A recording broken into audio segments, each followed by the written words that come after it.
محمد صلی اللہ علیہ وآلہ وسلم بن عبداللہ بن عبد المطلب بن ہاشم بن عبد مناف بن قصی بن قیلاب بن مرہ بن قاب بن لعی بن غالب بن فخر بن مالک بن نظر بن قینانہ بن خزیمہ بن مدرکہ بن الیاس بن مزر بن نزار بن معاد بن عدنان. کچھ جنریشنز کے بعد اسماعیل علیہ السلام و بن ابراہیم علیہ السلام بن آزر یا تارخ بن نحور بن سروغ بن رعو بن فالغ بن ہود علیہ السلام بن شالخ بن ارفخشد بن سام بن نوح علیہ السلام بن لامک بن متوشالح بن ادریس علیہ السلام بن یارد بن محللئیل بن کنان بن انوش بن شیس و بن آدم علیہ السلام. دوستو یاد رہے کہ یہ صرف نبی صلی اللہ علیہ وآلہ وسلم کا شجرہ نسب نہیں بلکہ یہ نبی علیہ السلام کے علاوہ قرآن پاک میں موجود تمام 25 انبیاء کرام کا بھی شجرہ نسب ہے. اس چارٹ میں ہم نے یہاں پر سب سے پہلے حضرت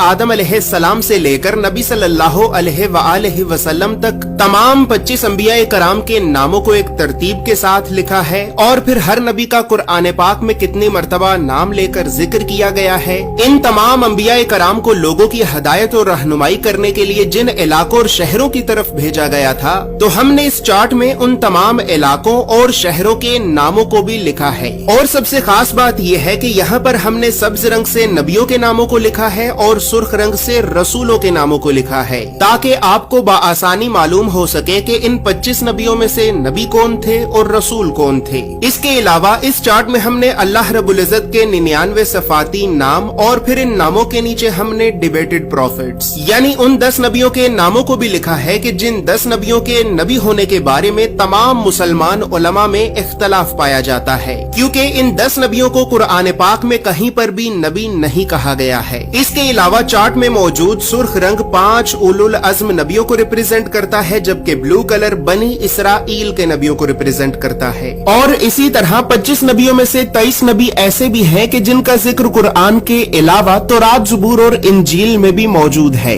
لہٰذا اسی وجہ سے ہم نے انبیاء کرام کے عبرانی اور یونانی یعنی ببلکل ناموں کو بھی اس چارٹ میں لکھا ہے. ان تمام معلومات کے علاوہ نبی صلی اللہ علیہ وآلہ وسلم کے ساتھ خلفائے راشدین، بنو عباس، بنو امیہ اور اہل بیت اطہار کا کیا رشتہ تھا